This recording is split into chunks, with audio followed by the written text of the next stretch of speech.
Okay, the things we find to do when we're in England. So I'm here at Radnage at the house where I grew up, and back in probably about 1960, I should think, when I was a young girl, my father, who was a mechanical engineer and very curious about all things science, physics, mechanical, astronomical, decided to hand make a telescope, a large telescope, and he in fact was the first amateur to make a 12-inch mirror by hand. So this is a 12-inch Newtonian handmade telescope, and he was mostly interested in the building of it, a little less so in the using of it, I'd say.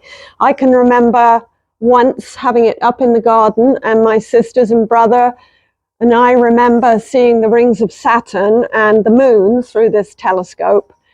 After I had, I think, left home and gone to college, my father built this observatory in the stable yard and put the telescope up once more, and I think he viewed through the telescope, but we don't have many memories of using the telescope. We do have a lot of memories about it being built. One in particular was that when my father was hand shaping the mirror, he used to rub it to get the right angle or whatever. And then one day he went to work, leaving everything out in the workshop. And my mother went into the workshop thinking everything looked an absolute mess and tidied up the workshop, including dusting the mirror. When my father came home, he was absolutely livid because apparently dusting the mirror had scratched it and he had to start again. Anyway, we used to get these biscuits, cookies, with hard icing on, and we would imitate my father rubbing the mirror down by rubbing our biscuits together. Those are some of the silly memories attached to this telescope.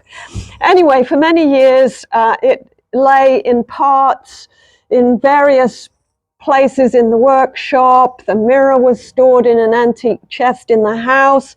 And last winter, when we were over, Hank decided that we should renovate the telescope. And Hank did a marvelous job of tracking down all the parts with the help of my brother. I think my brother had to make a few parts too. He cleaned all the rust off. We painted it and put it back together. And we're just at the process now of making sure it's aligned and focused. But we're waiting for a clear night in England with an appropriate star or planet or the moon in the appropriate part of the sky, because trees have grown up above the observatory, so there's only one space that we can really utilize at the moment. And finding a clear night in England is our biggest obstacle at the moment. Anyway, the plans, once the telescope is really fixed up, is that it will possibly go to a new home at my nephew Hugh's, and we'll be really happy to see it put into use. But I know nothing about telescopes, apart from they're quite tedious to set up, I have to say. But Hank understands them more, and he's been the one that's been putting it all together. So he'll tell you more in another section of this video. Okay, greetings from sunny Radnage as we try and get this telescope, its final fine-tune adjustments set up. So this is the scope that Rob had developed in around 1960, and it's an amazing piece of engineering, really. I mean, there's adjustments everywhere so that everything can be aligned properly and made to work. The scope itself is around 8 to 10 feet long. It has a 12-inch mirror on the back. Hopefully you can see that on the back there.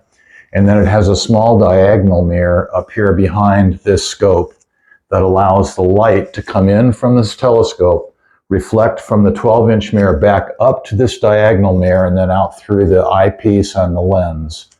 So the alignment of this is incredibly important. The mirror itself will bend all the light that comes in through that large opening into a small point right there behind that, or right next to that diagonal mirror, which is then reflected to the eyepiece. So getting that mirror to have all its surface reflecting to a single point is an incredible accomplishment. So to do the alignment, to make the mirror, of course, Rob spent hours, days, probably months working on it. To get the thing to align, we had to get a laser. So we shot a laser down through the scope, down through the diagonal mirror, down to the main mirror, back up to the diagonal mirror, and out through the eyepiece. So we're pretty sure everything is aligned properly. So now we just need a distant object to finalize kind of the setup. And so we're looking forward to a sunny day here in England. Anyway, that's it for me.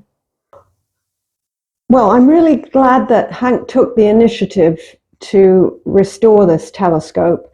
And in so doing, he has pointed out all the many clever and difficult skills that my father had to have to do this.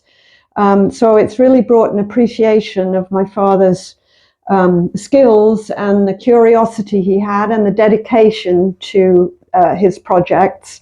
And we're really happy that it may go on to somebody in the family, possibly my brother's son, Hugh, and bring some interest and fun to another generation.